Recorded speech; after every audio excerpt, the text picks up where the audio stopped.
Hello बच्चों, let's read the question. Comment on the following statement. Evaporation produces cooling.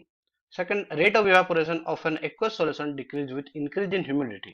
Option 3, sponge through compressible is solid. Now, अब इस question में अगर हम देखेंगे, इस क्वेश्चन का अगर हम की कॉन्सेप्ट की अगर हम बात करते हैं, तो की कॉन्सेप्ट यहाँ पर हमको देखने को मिलता है, that is evaporation. Evaporation of liquid. Evaporation of liquid is the key concept for this question. अगर हम पहले जो हमको जो उस केस में ऑप्शन गिवन है, बोला जा रहा है कि इवापोरेशन की वजह से हमको उस केस में कूलिंग महसूस है, तो पहले हम जाने उस केस में स्टेटमेंट सही है कि नहीं. तो स्टेटमेंट इज करेक्ट, क्योंकि जब उस केस में इवापोरेशन जब हो रहा है, तो जो लिक्विड का जो जितने भी, अगर हम बात करें जो मॉलिक्यूल्स हैं, वो सारे के सारे क्या होते हैं, वहां पर उनको होता है हाई काइनेटिक एनर्जी उस केस में देखने को मिलता है, जिसकी वजह से वो क्या होता है, मूव करते हैं. और जो लो काइनेटिक एनर्जी वाले मॉलिक्यूल्स है, वो सरफेस पे रह जाएंगे.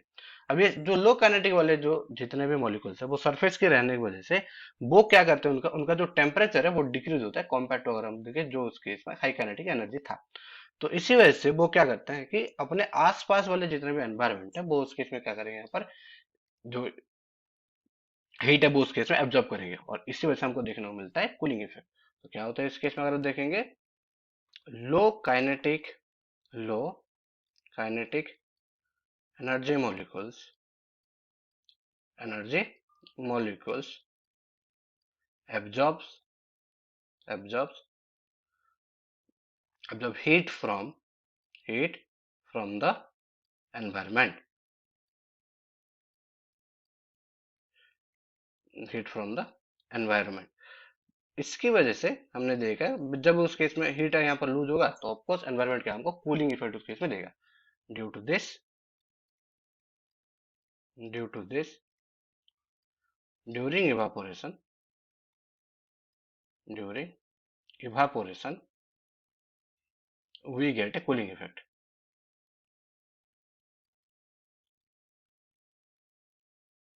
अब अगर हम उस केस में देखते हैं सेकंड ऑप्शन जो हमको गिवन है, सेकंड ऑप्शन यहाँ पर बोला जा रहा है कि रेट ऑफ इवापोरेशन अगर हम देखेंगे, कोई हम क्या कर रहे हैं उस केस में, एक्वस सॉल्यूशन का उस केस यहाँ पर गिवन है. और वो एक्वस सॉल्यूशन जब यहाँ पर क्या बोला है कि रेट ऑफ इवापोरेशन क्या होता है, धीरे धीरे डिक्रीज होता है जैसे हम ह्यूमिडिटी उस केस में इंक्रीज होता है. अगर हम देखें तो यहाँ पर स्टेटमेंट भी ट्रू है, क्योंकि जब ह्यूमिडिटी हाई रहेगा तो एयर पे हमको देखने को मिलेगा वाटर वेपर ज्यादा. तो इन high humidity in high humidity air has air has air has more saturated, जो मिला हुआ उस केस में सेचुरेटेड वाटर वेपर. अब जब यहाँ पर वाटर वेपर ज्यादा है, तो यहाँ पर क्या होगा, इसी वजह से क्या जो भी रेट ऑफ इवापोरेशन हो रहा था जैसे सोल्यूशन, वो और ज्यादा उस केस में क्या होगा, यहाँ पर वाटर वेपर नहीं ले, तो इसी वजह से रेट ऑफ इवापोरेशन हमारा डिक्रीज होता है, क्योंकि सेचुरेटेड वाटर वेपर एयर में ज्यादा होता है. थर्ड ऑप्शन जो हमको गिवन था उस केस में, that one is sponge though compressible is solid. अब यहाँ पर समझना पड़ेगा कि पहले स्पॉन्ज होता क्या है. तो स्पॉन्ज जैसे हमको पता है यहाँ पर कि वो एक उस केस में, अगर हम देखें, वहां पर छोटे छोटे होल्स होते हैं जिसके अंदर एयर ट्रैप होता है. तो it has holes with air trapped in it.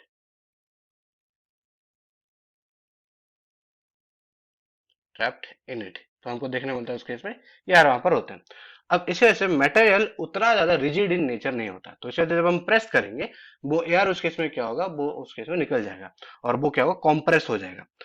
पर ये एक सॉलिड है, क्योंकि जैसे हमको पता है सॉलिड का क्या होता है, डेफिनेट शेप होता है, वॉल्यूम होता है. तो इसी वजह से ये एक सॉलिड भी हमको देखने को मिलता है. तो स्पॉन्ज स्पॉन्ज ऑन प्रेसिंग